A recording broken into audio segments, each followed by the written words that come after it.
then they all had to sign that poster that they're expert learners and they're not afraid to take risks and try something new. And I have found more this year, more kids are asking questions. They realize, because we'll say your brain's growing, you just made a mistake, this is terrific, now you're going to learn from your mistake. So I'm trying to create that feeling.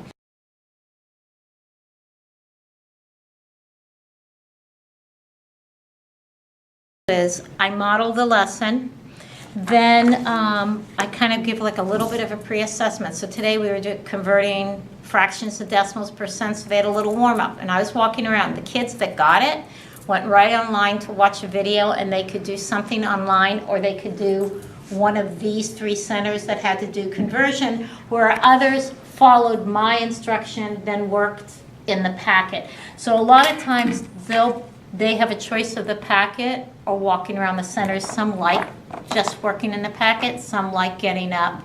But then I give 2 different homeworks. Like they had a choice of 2 different homeworks. Homework that may have done the enrichment, that had a little I am in it, or homework that was really more just the math 6. So now to walk around the centers, the way I've done it is they know they start kind of clockwise. So this we're going to do tomorrow. They have a choice of making kind of a little display of percent and real world.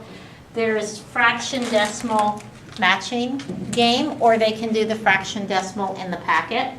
I found all these different links, and I put them all on Google Chrome, so they can go right to Google Chrome and click on.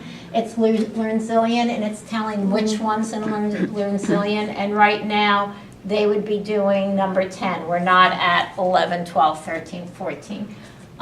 This was different math games, so they can do that one. We're not at percent yet.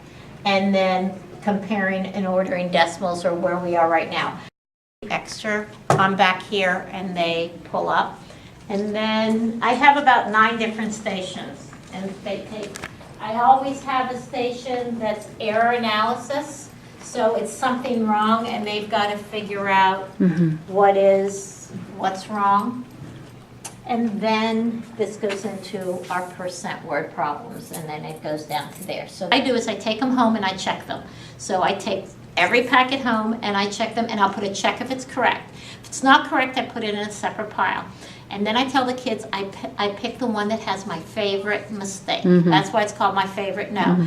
And I do not put their name on it. I retype it up, and then we discuss what was good about it. Like, for example, they put the decimal correctly, but the percent, they forgot the percent sign or whatever. And we talk about everything that was good and what can you learn. And then if the person wants to say, hey, that was mine, this is what I was thinking, they can. And then what they have to do is, if they don't have it checked, they've got to make it correct and reflect what they did wrong, which I take home and read it that day. I honestly feel I have a better pulse of my class this year. I truly know who gets it and who doesn't, because I can see, because this reflects what we did with the flip chart. So